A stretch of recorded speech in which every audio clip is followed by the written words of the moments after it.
Kami akan membahas mengenai listrik. Ini berhubungan dengan kita semua. Kita susah beraktivitas kalau nggak ada listrik, nggak bisa belajar, nggak bisa gosok baju ibu-ibu, nggak bisa nyuci kalau pakai mesin cuci, nggak bisa juga nonton TV. Nah, terkait dengan isu listrik yang kemudian diangkat oleh Menko Maritim dan Sumber Daya Rizal Ramli soal transparansi dan keadilannya, kita akan melihat sebuah tayangan yang sudah kami siapkan terkait bagaimana sebetulnya hitungan dari perusahaan listrik negara atau PLN terkait dengan listrik yang prabayar. Dasar ini gimana Pak? Atas dasar sedikit aja Pak. Mafia itu Pak. Menteri Koordinator Maritim dan Sumber Daya enggan berkomentar banyak terkait dugaan adanya mafia listrik. Seperti diketahui, masyarakat yang membeli token listrik Rp100.000 hanya mendapatkan 71,08 kWh sehingga hal ini dianggap tidak adil. Namun Rizal Ramli menghimbau kepada semua pihak untuk adil kepada rakyat dalam semua hal, khususnya dalam memberikan harga. Peran dalam manajemen termasuk soal harga dan sebagainya. Contohlah pulsa telepon. Itu kan jelas kita beli 100.000 pulsa, bahkan bisa bayar 95.000. Ya, karena kan uang pulsa ini uang yang dibayar duluan. Bisa disimpan di bank, dapat bunganya. Jadi kami harap kita semua fair, adil sama rakyat kita. Sementara PT Perusahaan Listrik Negara atau PLN membeberkan secara rinci besaran aliran listrik yang diterima masyarakat jika diasumsikan membeli token listrik Rp100.000. Menurut Sekretaris PT PLN Persero Adi Supriyono, besaran rupiah yang dikonversi ke KWH setiap daerah akan berbeda sehingga akan berpengaruh pada jumlah listrik yang diterima.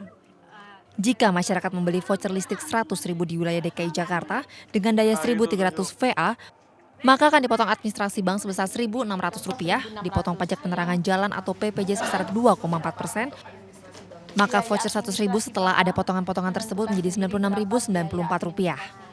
Dari angka tersebut maka akan dihasilkan 71,08 kWh dengan perhitungan per kWh Rp1.352 untuk golongan 1.300 VA, angka nilai yang muncul pada meter prabayar. Sementara di luar DKI jumlah aliran listrik juga akan berbeda karena di setiap daerah besaran pajak penerangan jalan akan berbeda pula. Salah persepsi, dipikirnya 72 atau 73 itu adalah 73.000, padahal yang dimaksud itu adalah 73 kWh. Jadi satuannya adalah satuan energi listrik. Nah, itu yang muncul kemarin di media, mungkin salah persepsi aja seperti itu. Perhitungan tersebut merupakan aliran listrik untuk wilayah di DKI Jakarta.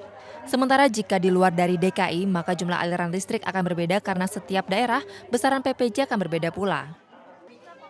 Itu pun belum dipotong tarif administrasi bank yang cukup variasi meski diberikan batasan antara Rp1.600 hingga Rp3.000. Dari Jakarta, Tim Liputan iNews TV memberitakan.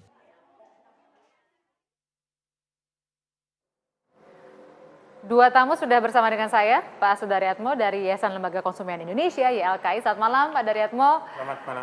Pak Kadewarnika, kita ketemu lagi, topiknya beda lagi, tapi sekarang selalu berkaitan sama energi kalau dengan Bapak. Kalau Pak Daryatmo dari urusan beras plastik, macam-macam udah bicara sama Bapak Gojek.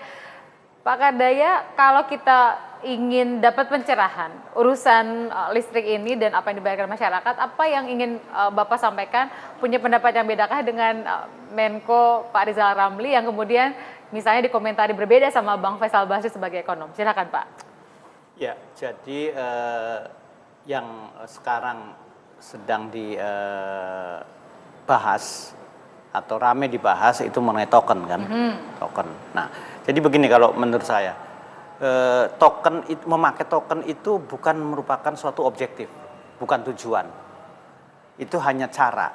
Tujuannya adalah bagaimana supaya sistem di dalam pembayaran listrik sedemikian rupa sehingga sederhana, murah, dan gampang dijangkau serta transparan. Itu kalau seandainya untuk mencapai itu semua pakai token, ya pakai token. Tetapi kalau untuk mencapai itu semua tidak pakai token, ya tidak pakai token. Jadi token itu bukan merupakan tujuan. tetapi cara. Nah, permasalahannya sekarang munculnya yang hebatnya lagi dari pemerintah bahwa itu salah quote unquote salah perhitungan atau terlalu besar sehingga ada dugaan mafia lagi yang disebut mafia gitu. Itu jadi saya cuma menyampaikan sesuatu bahwa yang menyampaikan itu adalah seorang menteri senior lagi, Menko. Tentunya seorang menteri itu bicara itu beda dengan seorang yang katakanlah LSM gitu. Beda sama Pak Daryatmo lah ya. Iya, beda sama pengamat agak enteng. Kalau menteri menyampaikan, karena selalu menjadi rujukan, menjadi referensi, maka yang disampaikan itu harus berdasarkan data. Baik, saya sekarang akan mengajak kita mendengarkan pernyataan dari Pak Adi Supriyono sebagai Sekretaris PLN. Selamat malam Pak Adi. Selamat malam. Pak Adi, kita sedang bahas apa yang kemudian menjadi ramai saat ini dan masyarakat jadinya lebih ingin tahu nih, ingin dapat pencerahan. Mari kita beri kesempatan kepada Bapak untuk menjelaskan bagaimana sebetulnya ngitung token. Meskipun Bang Faisal Basri misalnya sudah memberikan komentar dan menjelaskan bahwa yang disebut 100.000 jadi 73 oleh Pak Menteri itu bukan 73.000 sesungguhnya, tapi 73 kWh-nya, kilowatt hour-nya.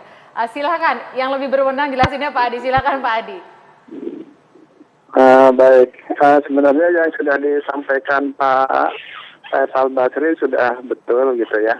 Jadi kalau kita punya uang 100.000 itu, terus dipakai untuk beli pulsa, maka akan dikenakan potongan untuk administrasi bank.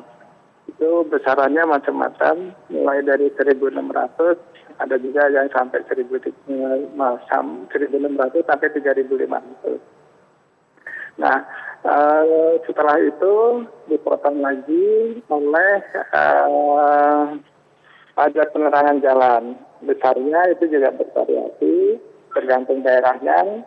Untuk DKI besarannya adalah 24%. Jadi kalau tadi dipotong katakanlah untuk administrasi bank itu katakan 2.000, maka uang yang 98.000 akan terpotong lagi sebesar 2,4, mungkin sekitar 2.200-an lah itu.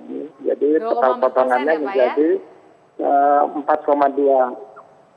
Dan uangnya yang masih tersisa adalah 95.800. Nah itu yang dibagi dengan harga listriknya. Kalau dia adalah pelanggan di 1.300 VA, maka harga listriknya adalah 1.352. Jadi kalau angka 95.800 dibagi 1.352, kira-kira dapatnya ya 71 kWh gitu lah kira-kira. Jadi begitulah jadi, cara menghitung begitu ya Pak ya? Betul.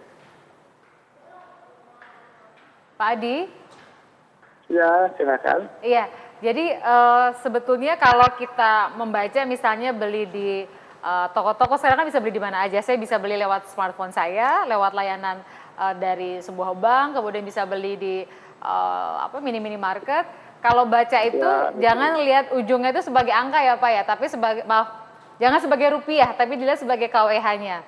Dan tadi yang dijelaskan oleh Pak Adi adalah kalau pemakaiannya ada 1.300 VA, maka 1 kWh itu harganya Rp1.352.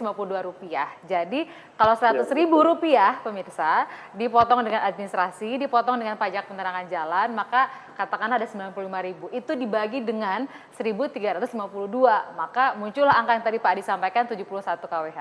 Ini mohon maaf kalau saya seperti ngajarin anak SD, tapi untuk membuat kita paham bagaimana sebetulnya menghitungnya. Saya ingin kepada Daryatmo.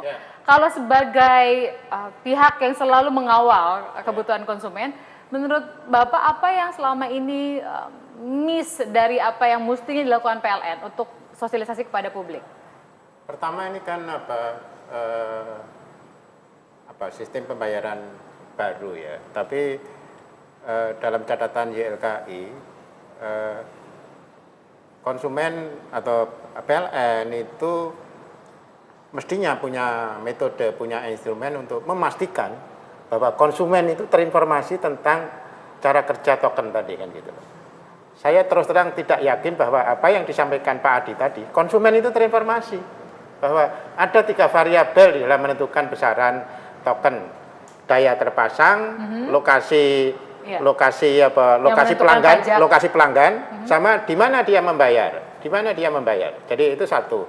Kemudian yang kedua, selama ini juga PLN itu terlalu memaksakan metode prabayar itu kepada pelanggan baru dan kepada tambah daya. Mestinya kan ya tadi kan ini kan cuma cara. Mestinya konsumen punya pilihan dong, mau pasca bayar atau mau prabayar. Tapi yang terjadi adalah konsumen itu begitu tambah daya dipaksa untuk migrasi ke prabayar tanpa ada edukasi yang memadai bahwa konsumen itu terinformasi. Kan kalau kita Komisi 7 bisa ngecek, ketika kita tambah daya itu cuma selembar kertas dan itu informasinya bukan informasi yang Pak Adi sampaikan, tapi informasi token ini kalau ngisi gimana, kalau ngecek bagaimana cara penghitungannya tidak dijelaskan. Itu, ya. Pak Adi, ini menjadi concern publik gitu. Bagaimana PLN menjawab soal kritik ini, Pak Adi? Baik, selamat malam Pak Daretno. Begini, memang ada kelebihan dan kekurangan antara pasca bayar maupun prabayar. Salah satunya katakanlah kalau yang pasca bayar sering dikeluhkan mengenai salah baca itu ya, salah baca modal. Nah itu tidak terjadi bila kita menggunakan prabayar. Itu salah satu keunggulan kenapa PLN mendorong untuk menggunakan prabayar. Terkait dengan sosialisasi, saya kira saya mengucapkan terima kasih kepada Pak Daretno. Mungkin memang PLN kurang memberikan sosialisasi yang memadai sehingga bisa terjadi kesalahpahaman seperti ini. Baik. Kalau soal dugaan mafia yang disebut oleh Menko Rizal Ramli, apa yang mau Bapak tegaskan mewakili institusi? Saya tidak begitu jelas apa yang dimaksudkan gitu ya, tapi yang saya bisa sampaikan adalah bahwa ya perhitungan token itu adalah seperti itu. Jadi saya nggak bisa memberi komentar karena tentunya saya kurang bisa tahu persis apa yang dimaksud oleh beliau. Kalau soal dalam tanda petik pemaksaan kepada konsumen yang pelanggan baru atau naik daya kemudian berubah menjadi prabayar, sebetulnya apa yang bisa ditawarkan oleh PLN? Apakah tetap kekeh semua harus prabayar atau seperti yang Pak Karde sampaikan bahwa ini sebetulnya hanya sebuah cara dan tidak perlu dipaksakan, seperti halnya kita lah bernegara, demokrasi itu kan cara bukan tujuan kita adalah masyarakatnya sejahtera sesuai dengan konstitusi gitu. Nah sebetulnya apa tawaran cara lain supaya tujuan yang diharapkan PLN tercapai?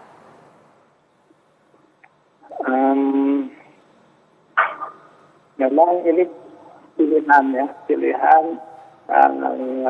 tentang prabayar atau pasca bayar. Memang untuk keamanan atau untuk kepentingan konsumen maupun PLN, nampaknya manajemen PLN saat ini lebih memprioritaskan untuk penggunaan prabayar. Jadi sumber yang kemampuan kami memang akhirnya banyak untuk mendukung penyediaan prabayar itu. Baik, terima kasih Pak Adi Supriyono, Sekretaris PLN. Selamat malam. Kita nanti akan bahas dengan Pak Kardaya dan Pak Daryatmo. Kelihatannya PLN pada posisi tetap pada prabayar ini. Kami lanjutkan sesaat lagi.